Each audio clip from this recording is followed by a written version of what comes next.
All right, so this is Nightmares and Daydreams, and this is the episode where it's 4 days before the big attack, and it's pretty much just them resting before the big attack, and Aang feeling this incredible pressure beforehand and getting really stressed out, having these nightmares, sort of some funny nightmares actually of him facing the Fire Lord, but he doesn't have pants, or it turns out he didn't study for the math test, like stuff that obviously doesn't connect, but he's suddenly like, oh no.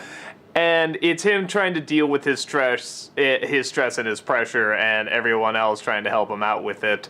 And on top of that, you have Zuko, who's finally invited back to the war meeting, and he's not sure how to feel about that. Well, at first he doesn't even think he's invited, but then it turns out like he actually has like a seat next to his father, and his father is very, very welcoming. Like they won't even start the meeting until he shows up. So yeah, so all that stuff is going on, and let me say that I really identify with this episode with Aang, because anytime there's a big shoot coming up, like I gotta do like a Suburban Nights or Double Leaf Flea, or even if I know a shoot is probably gonna be easy, I still get like, I get these dreams sometimes, and I understand this pressure. In fact, when it actually came to them saying like, oh, we're 4 days ahead of schedule, Aang. And he's like, 4 days? You mean it's 4 days until the attack? I gotta train. It's like, I felt it, man. I'm like, yeah, dude, you got 4 days. Come on, be ready. Make sure you're not gonna screw up. Make sure not any of this stuff is gonna happen. So it's like,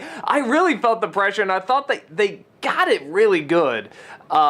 Just sort of that anxiety you can get before going into something big, before something that so many people rely on you on is about to take place. So I thought they captured that really well, but also captured the comedy of it too. All the various ways they're trying to calm him down, even to a point where Aang decides he's not going to sleep anymore. There's a few fake outs that are pretty funny. The bit where Aang kisses Katara and says that he loves her, but it turns out it's all in his head. The reason that really works is the kid's delivery, which at first I thought, oh my god, is this like the big I love you scene? And this is how the kid is doing it? Really? You know, like he's a zombie or something, and then you realize, oh, that it was all in his head. That's why he was saying it as a zombie, and that scene is now hilarious because of it. Some good jokes in this one too. I roared with laughter when they're all telling him he needs sleep, and then Appa tells him he needs sleep too. That's another one of those I had to rewind it and see it again. I mean, that just destroyed me. And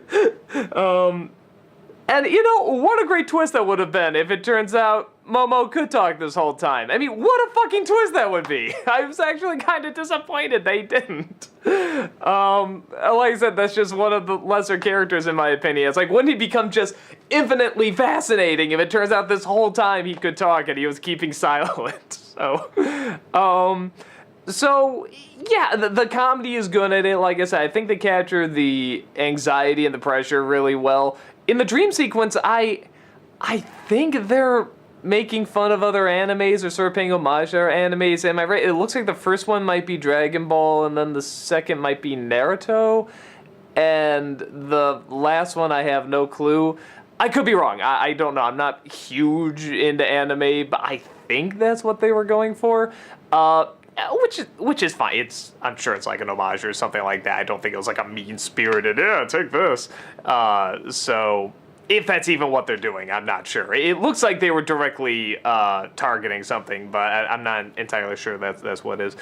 I think the only...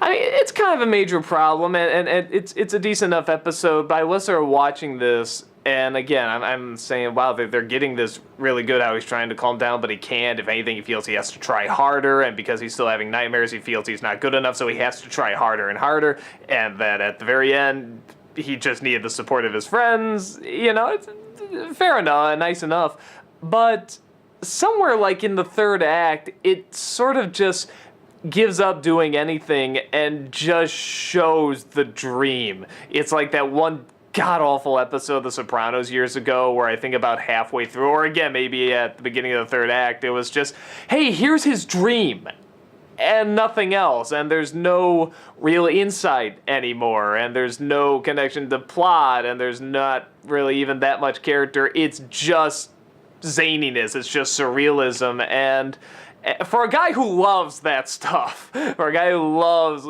big dedicated moments and, scenes like the pink elephants from Dumbo, I love these scenes.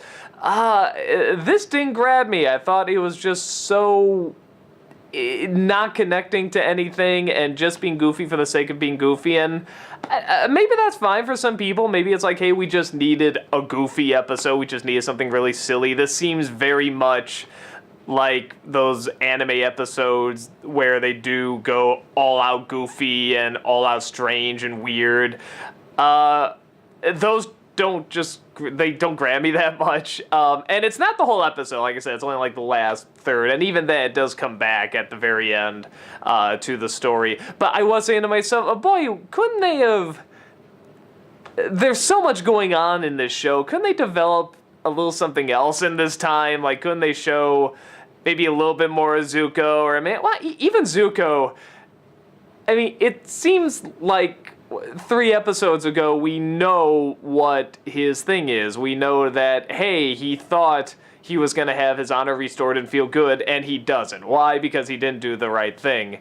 And granted, it takes time to come around to that, but can we speed it up a touch? And not to say the scenes didn't work. You see him go to the meeting. Well, actually, the meeting is kept off screen. I thought that was a smart choice. But he comes out, he looks at the picture, and May is there, and she says, haha, well, isn't this exactly what you wanted? Isn't this all you ever wanted? He's like, it should be. And yeah, we know. We got it. We got this like 3 episodes ago. So, but anything sort of emphasizing that he's going to either turn or that his life should be perfect and it's not, or what am I looking for? Anything that emphasizes that he kind of should be feeling love, or he feels he should be feeling love and isn't, it is not bad. But like I said, we could either look at it from a little bit more of a different angle or speed it up a touch, because like I said, you know where it's gonna go. As soon as they say yes, they're gonna have the meeting with you, you know exactly how it's gonna end. Or when he's giving that big speech at the beach, when he's like, I'm not angry with my father, I'm not angry with you or anyone else. Then who are you angry with? We all know he's gonna say myself. So again, it's not bad. Nothing in there was like, oh, geez, come on. But I am saying to myself, yeah, let's kind of get this rolling here. I was really shocked to see that, like, the next episode is the attack. God, the thing they're trying to get to in each of these seasons doesn't happen till usually, like, the last 5 or 6 episodes. And here it's like, I think I'm on disc 2. And it's already, like, the thing they were looking to get to. So, again, like, that's a good surprise. I didn't know we would get here this early, and then you say to yourself, well, if that's not the big ending, what is the big ending? Well, what else is going to happen here? That's where the real fun of the story is not knowing where it's going to turn, because obviously something has to go wrong then during the attack, and what is that going to result in, and what that's going to keep you coming back. So I'm looking forward to that. As for this episode, there's definitely a lot of elements I really enjoyed about it. When it just turned into the silly dream and nothing else, it was a little rough for me. I'm just saying, come on, substance, give me substance. You're so good at that show. But I know there's a lot of people that like this goofiness just for the sake of being goofy and it going all out silly. Like, even the animation style gets really, really silly. So if that's your thing, great. There's no, like, great offense in this or anything. I just felt I could have had more connection with the characters and stuff. But Yeah, there it is. When they did capture the pressure and the stress, I thought they captured it very well, and in a funny way. So I definitely like this episode. So that's it for this one. Boy, the big attack is the next episode. I'm curious to see how it all gets fucked up. So, or maybe it goes well, and then the next episodes are just them living happily ever after. Wouldn't that be strange? So, yeah, I look forward to seeing that one, and I will see you there as well.